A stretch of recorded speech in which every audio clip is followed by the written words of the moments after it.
En tot vandag toe het ons met 'n soekende wêreld te doen. Almal wil iets hê wat hulle nie het nie. Om julle te kwel is onnodig, want die Vader sorg. Die Here sê nie ons moet onverantwoordelik wees nie. Hy sê nie ons moet nie werk nie. Hy sê nie ons moet 'n fatalistiese houding inneem van laat Gods water dan nou maar oor Gods akker loop nie. En Jesus sê ook nie dat ons nie moet beplan vir die toekoms nie. Baie van ons bekommer ons oor ons bankrekening, maar ons staan koud teenoor ons hemelrekening.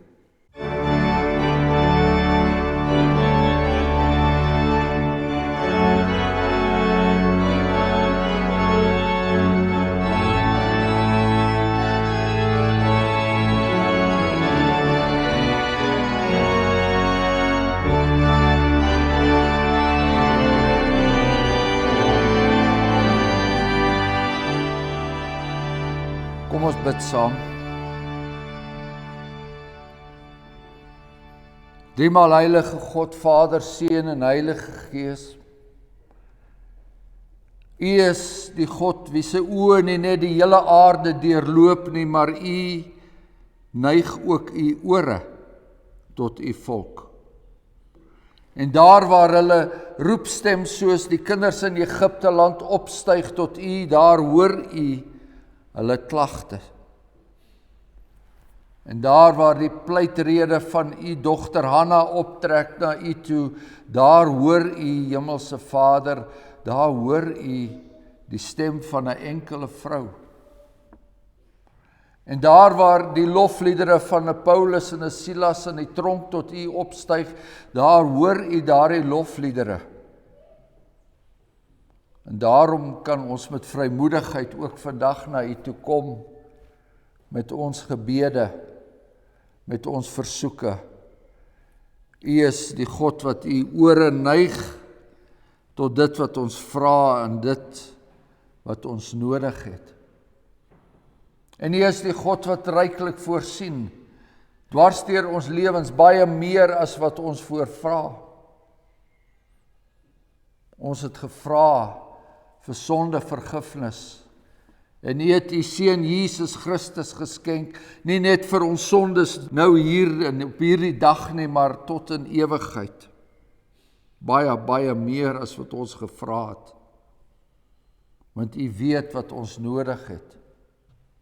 U weet dat u vir u kinders net die beste wil beskik. En daarom kom ons vanoggend na u toe. En ons het 'n eenvoudige versoek, ons het 'n versoek dat u ons ore sal oopmaak deur die Heilige Gees om die woord van ons Here Jesus Christus te hoor.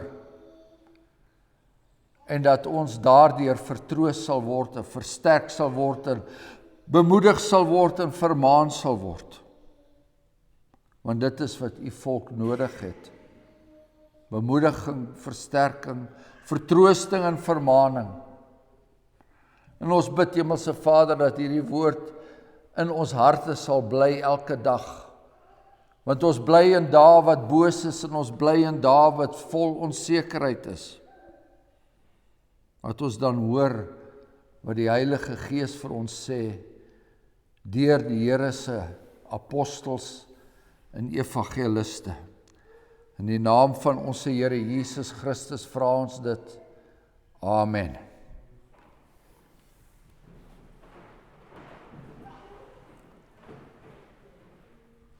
Ons is steeds besig met die evangelie volgens Lukas en ons maak dit oop by die 12de hoofstuk, Lukas 12.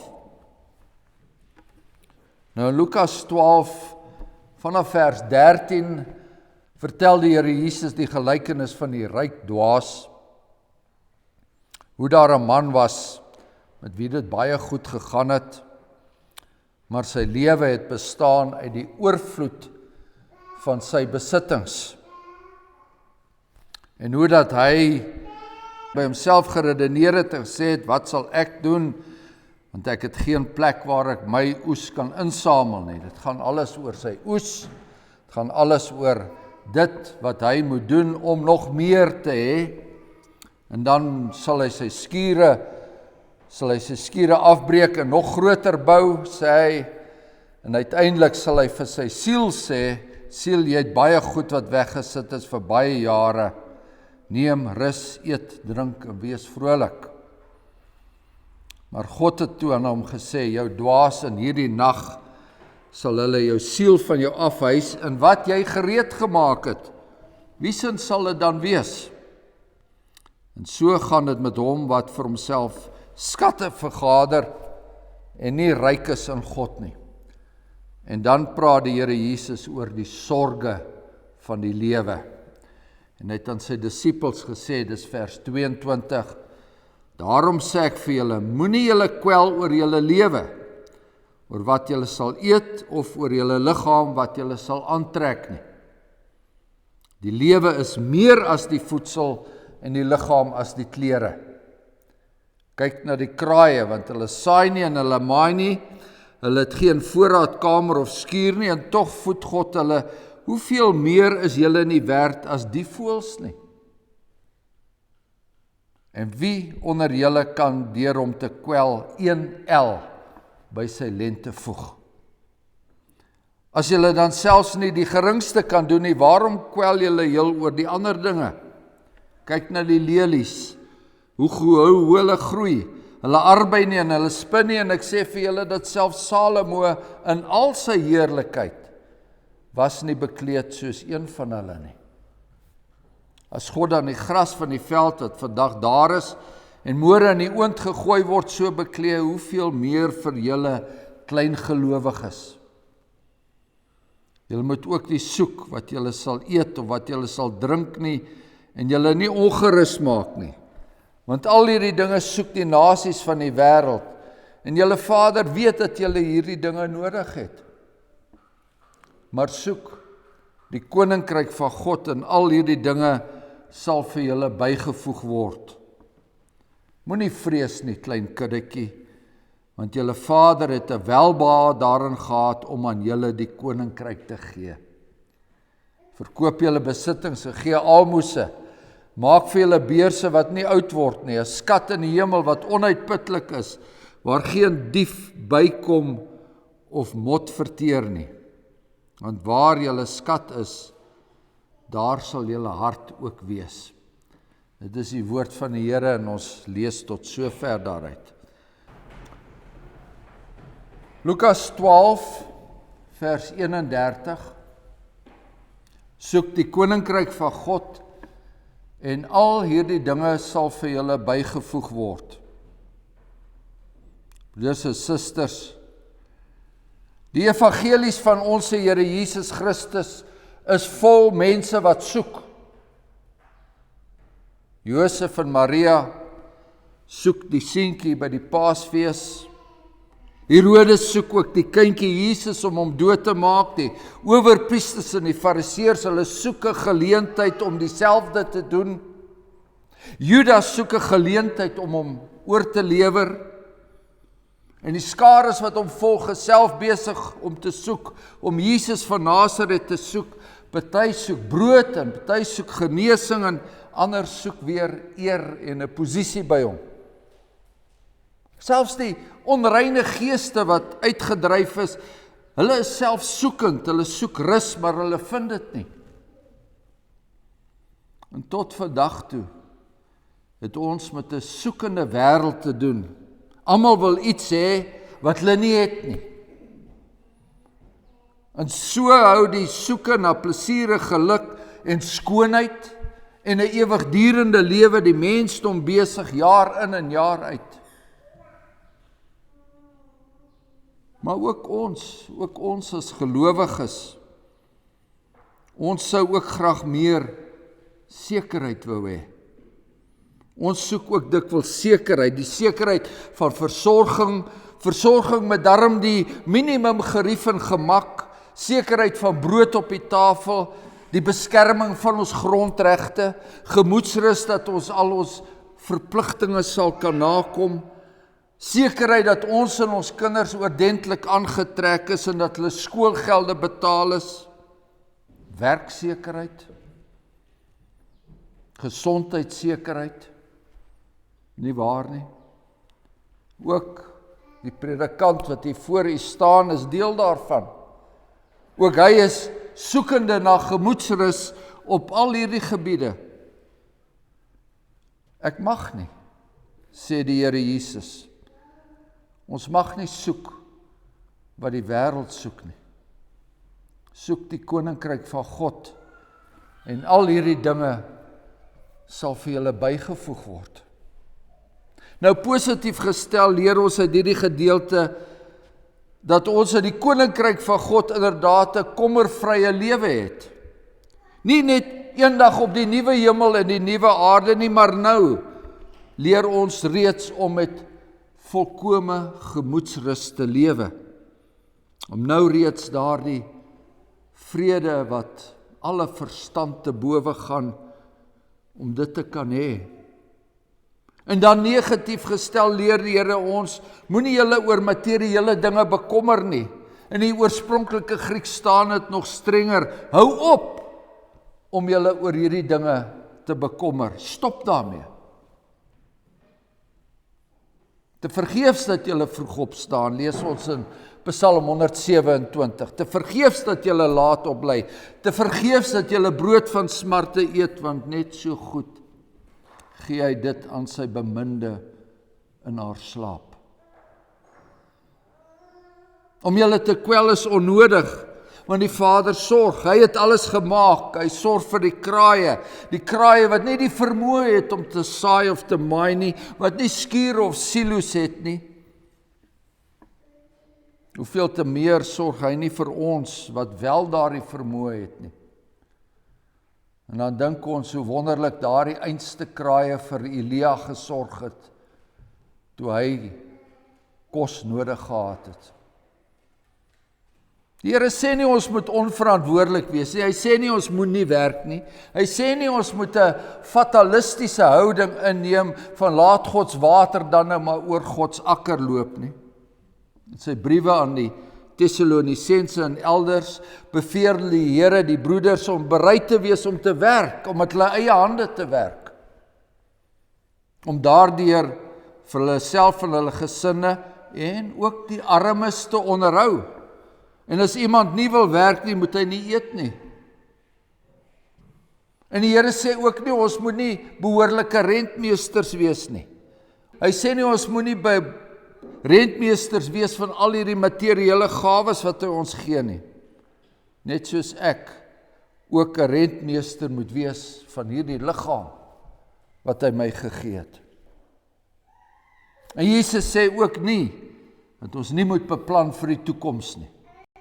Maar al hierdie sake mag nie die hoofdoel van ons lewens wees nie. Dis nie waarvoor ons leef nie. Dis buitendien 'n hopelose saak om jou daaroor te bekommer. Niks gaan daaromtrent verander nie. Wie kan onder julle deur om te kwel een el by sy lente voeg? Hier bedoel die Here dat ons buitendien nie deur bekommernis ons lewe kan verleng nie. Ons kan nie een dag of een jaar aan ons lewe toevoeg deur ons te bekommer nie. En as julle dan selfs nie die geringste kan doen nie, waarom kwel julle oor die ander dinge? Kwelling oor die liggaam en kos en klere is 'n teken van ongeloof. As God die plante en die gras beklee, sal hy sy verbondsvolk onbedek laat. Die jong leeu's mag armoede en honger ly, skryf Dawid in Psalm 34 wat ons gesing het. Maar die wat die Here soek, het geen gebrek aan enige iets nie. En kyk ons maar net na die skepping, sê die Here Jesus, die skepping wat die Here met soveel heerlikheid bekleed, ja selfs die geringste grasblommetjies bevat meer skoonheid as dit waarmee koning Salomo in al sy heerlikheid bekleed was. En as God soveel omgee vir die gras wat vandag hier is en môre in die oond beland, hoeveel te meer sal hy nie omgee vir die mens nie, die mens wat die kroon is van sy skepping. Hoeveel te meer vir ons kleingelowiges gee die Vader nie om nie. Die Here Jesus noem ons kleingelowiges, want dit is waarvan al hierdie bekommernis en toekomsangs 'n teken is. Kleingeloof. Dis ongeloof wat bekommernis voortbring. Ongeloof is die moeder van alle bekommernis. Hierdie gedurende, onsekere gesoek na die materiële, sê die Here Jesus, dis 'n kenmerk van die heidendom. Hierdie dinge soek die nasies van die wêreld. Hulle gode is juis onbetroubaar, en omdat hulle gode soos mense gemaak het, weet die arme heide nooit waar hy met hulle staan nie. En daarom het hulle met daaglikse offers omgekoop word, en daarom sal die heiden self so ver gaan, soos die Moabiete gedoen het, om sy kinders aan die afgode te offer. Vir die heiden bestaan die lewe uit 'n broodstryd. Die een trap op die ander om bo uit te kom, en soos dit gaan met die evolusieleer waarin hulle glo, sal net die sterkste oorleef, en daarom selfs al het die heiden genoeg, sal hy nooit genoeg kan hê nie. In die kapitalistiese stelsel is dit die rykes wat die armes vertrap, en in die sosialistiese stelsel is dit die sogenaamde onderdruktes wat die bevoorregtes met die grond gelyk wil ploeg. Moenie aan hierdie wêreld gelykvormig word nie, skryf die apostel Paulus aan die Romeine, maar word verander deur die vernuwing van julle gemoed. Ons is seuns en dogters van die koning van die hemele. Hoekom sal ons so gedra soos die duiwelse bedelaars? Julle Vader weet dat julle hierdie dinge nodig het. Die heidendom ken nie die hemelse Vader nie. Volgens Johannes 8 het hulle die duiwel as vader, en hy's 'n mensemoordenaar en hy's 'n leienaar van die begin van die wêreld af, en hy gee nie 'n blou duit om vir sy kinders nie. Maar ons Vader is anders. Hy's nie net 'n Vader van alles wat geskape is nie, maar hy is ook die Vader wat alles weet, en soos 'n vader hom ontferm oor die kinders, so ontferm die Here hom oor die wat hom vrees. Maar meer nog, ons Vader het 'n welbehae daarin gehad om aan julle die koninkryk te gee. En as hy soveel aan ons gee, hoekom sal hy nie in staat wees om ons met ons aardse bestaan te onderhou en te versorg nie? Moet julle dus nie kwel oor wat julle sal eet, oor julle liggaam wat julle sal aantrek nie, want die lewe is meer as die voedsel en die liggaam as die lewe. God het ons nie net gemaak om te eet nie. God het ons nie net gemaak om klere aan te trek nie. Hy het ons nie net gemaak om te oorleef nie. Die lewe gaan oor baie meer as net om te eet, en baie meer as net om aangetrek te wees. En as jy aan die Here behoort, as jy 'n burger is van sy koninkryk, as jy in sy diens staan, dan het God 'n wonderlike doel met jou lewe, en is vir daardie doel, daardie roeping, dat jy lewe. En vir solank as jy met daardie doel, met daardie roeping besig is, dan sal hy vir jou sorg. En vir solank as wat jy met daardie doel en met daardie roeping besig is, so het ons gelees, is jy besig om 'n skat in die hemel te vergader, 'n skat wat onuitputlik is, waar geen dief by kan kom nie, en waar geen mot kan verteer nie. Dis sy belofte. Baie van ons bekommer ons oor ons bankrekening, maar ons staan koud teenoor ons hemelrekening. En dit moet net andersom wees, sê die Here. Dis die dinge wat ons moet soek, God se koninkryk, en wat daarmee gepaard gaan. Nou wat is die koninkryk van God? Die eerste wat ons wil sê, is wat dit nie is nie.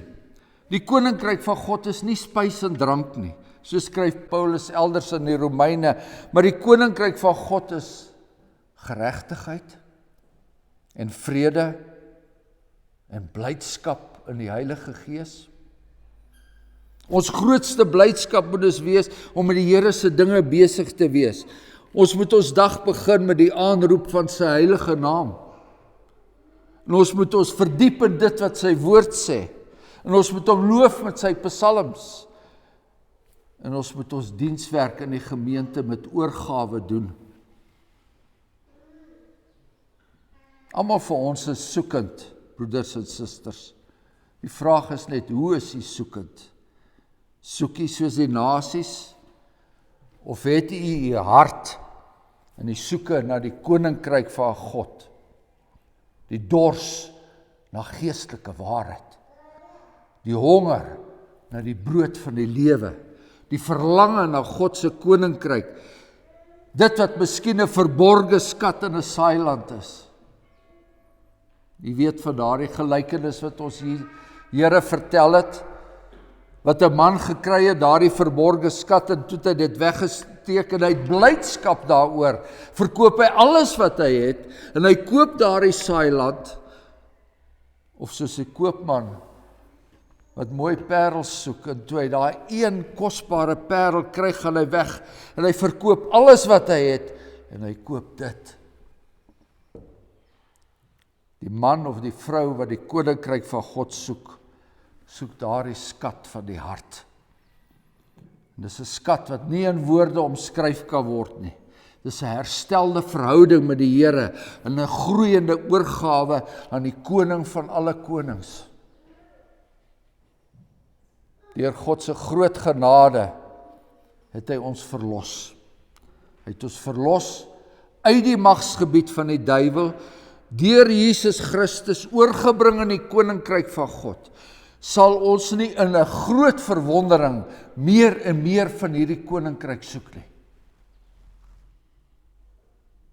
En as burgers van die koninkryk sal ons mos nie lou wees nie. Die opbou en die herstel van God se huis sal nie vir ons 'n middelmatige saak wees nie. Kerk sal nie iets wees wat ons ook maar bybring nie. Jy weet die profeet Haggai in die Ou Testament, hy het daar verwys na die gemeente in Jerusalem se traagheid om die tempel te herbou. Die tempel het in pyn gelê terwyl almal besig was om hulle eie belange te bevorder, maar dan sê die Here deur die profeet, gee ag op wat julle wedervaar het. Julle het baie gesaai, maar min ingebring. Julle het geëet, maar nie tot versadiging nie. Julle het gedrink, maar nie genoeg gekry nie. Julle het jul geklee, maar julle het nie warm geword nie. En wie hom vir loon verhuur het agtergekom dat hy daardie loon in 'n stikkende beer steek. Wanneer jy net werk terwille van jou eie oorlewing, kan jy net sowel jou geld in 'n stikkende beers bære. Jy sal altyd te min hê. Nee, soek eers die koninkryk van God en al hierdie dinge sal vir julle bygevoeg word. En as julle saam met Christus opgewek is, so staan dit in die brief van die Kolossense, as julle saam met Christus opgewek is, soek die dinge daarbo, daar waar Christus aan die regterhand van God is. En bedink die dinge wat daarbo is, nie wat op aarde is nie. Maak dood dan in julle lede wat op aarde is, naamlik die hoerery, die onreinheid, die hartstog, die slegte begeertes, die gierigheid wat afgodediens is, en waardeur die toorn van God oor die kinders van die ongehoorsaamheid kom, waarin julle ook vroeër gewandel het, toe julle daarin geleef het, maar nou moet julle ook dit alles aflê. Bedink die dinge wat daarbo is. Soek Christus. Soek sy eer. Bevorder die belange van sy koninkryk. Verkondig dit, leef dit. Laat dit ons prioriteit wees en al hierdie dinge sal vir julle bygevoeg word. Al hierdie dinge sal vir julle bygevoeg word, soms baie meer as wat jy gevra het. Somtyds baie meer as waarop jy gehoop het. As ons werklik die belange van die koninkryk eerste stel, dan sal die Here ook ons belange eerste stel. En as ek werklik die belange van die koninkryk eerste stel, dan sal die Here Jesus se woorde in Matteus 7 vers 7 ook vir my waar word. Bid, en vir julle sal gegee word. Soek, en julle sal vind. Klop, en vir julle sal oopgemaak word. Want elkeen wat bid, ontvang, en hy wat soek, vind, en vir hom wat klop, sal daar oopgemaak word. Amen. Kom, laat ons die Here dank.